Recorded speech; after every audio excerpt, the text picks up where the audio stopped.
how you can say that they have no ancestral claim to this land, and that as a white person, you can say that they cannot migrate freely and cannot use the land freely that they rightfully own and have for thousands of years. Well, Mike, I'd like you to be more specific. Which people specifically and which land specifically? Because there were lots of different peoples in the northern and southern, in North America and South America at the arrival of Christopher Columbus. So which people do you think have a claim to which land? I'm talking about the Native Americans. But there were many different Native American tribes. tribes. Would you like me to name all the tribes? Yes, and I'd like you to name, and the reason I would like you to name all the tribes is because there were many tribes who conquered many other tribes. So just as an example, thank you. Hi guys, welcome back to my YouTube channel. So if you are new here, please subscribe to my YouTube channel. So guys, please stay tuned and enjoy this wonderful video with me.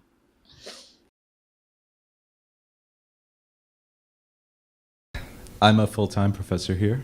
I also am Italian American, and I happen to agree with the protester in the back. Well, I have to say, as a professor, that you would come. I really appreciate that, because I know students come out a lot, but professors don't always come out to hear opposing points of view, so that's a wonderful thing. It's my duty.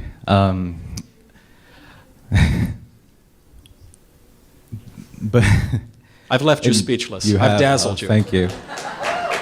In 1492, before a racist and genocider came to this land, there were people living here. Every inch of this land was occupied. Just as a matter of history, not every inch of the land was occupied. There were huge areas that were completely wilderness. I was quiet the entire time you spoke. Those people still exist. The North American indigenous people, Central and South American, they're still here. And I would like to know how you can say that they have no ancestral claim to this land, and that as a white person, you can say that they cannot migrate freely and cannot use the land freely that they rightfully own and have for thousands of years. Well, Mike, I'd like you to be more specific. Which people specifically and which land specifically? Because there were lots of different peoples in the northern and southern, in North America and South America at the arrival of Christopher Columbus. So which people do you think have a claim to which land? I'm talking about the Native Americans. But there were many different Native American tribes. Would you like me to name all the tribes? Yes, and I'd like you to name, and the reason I would like you to name all the tribes is because there were many tribes who conquered many other tribes. So just as an example, thank you. Just as an example, the Comanche Indians come in and they conquer areas run by the Apache Indians.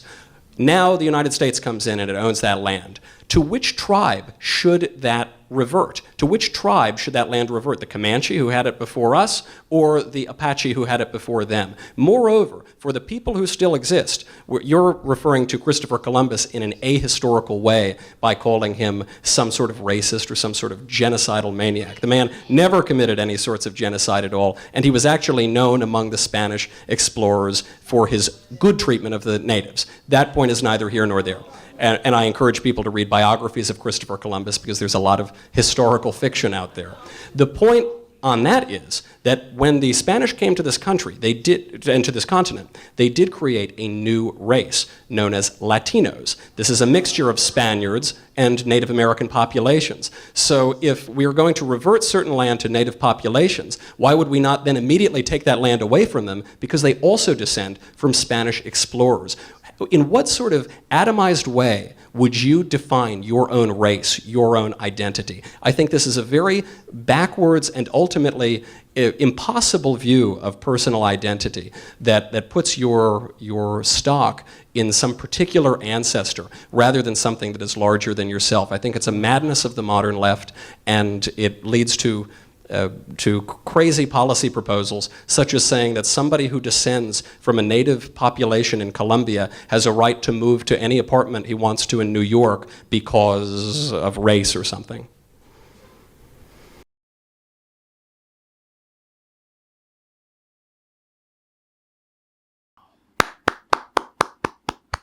This video is incredible, and I love the way the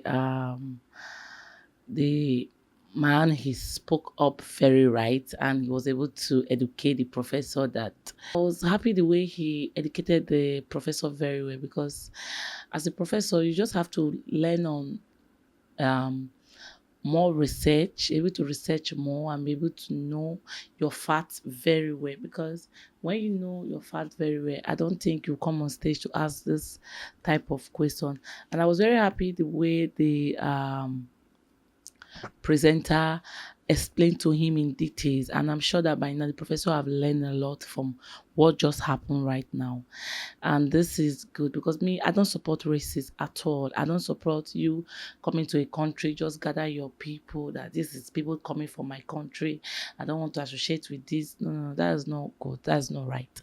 So I feel that we are all important, no matter your skin color, no matter where you are coming from, no matter the country you are coming from, we are all one. So we should try and love each other equally.